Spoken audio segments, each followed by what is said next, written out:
सांध्यांमध्ये सतत कटकट आवाज येणं, चालताना सांध्यांमध्ये वेदना होणं, याचं मुख्य कारण आहे ते म्हणजे वंगण कमी पडणं.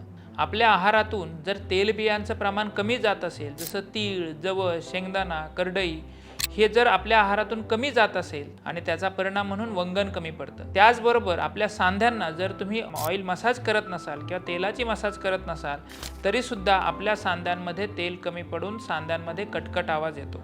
याचा घरगुती उपाय म्हणजे तिळाचं तेल घ्या, रात्री तुमच्या सर्व सांध्यांना हलक्या हाताने मालिश करा. त्याचबरोबर आहारामध्ये तेलबियांचा समावेश करा.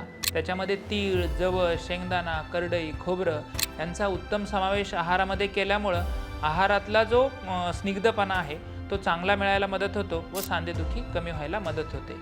एवढं करूनही जर तुम्हाला फरक जाणवत नसेल तर योग्य वेळी डॉक्टरांचा सल्ला घ्या व तुमची भविष्यामध्ये होणारी सांधेदुखी, सांध्यांची झीज टाळा.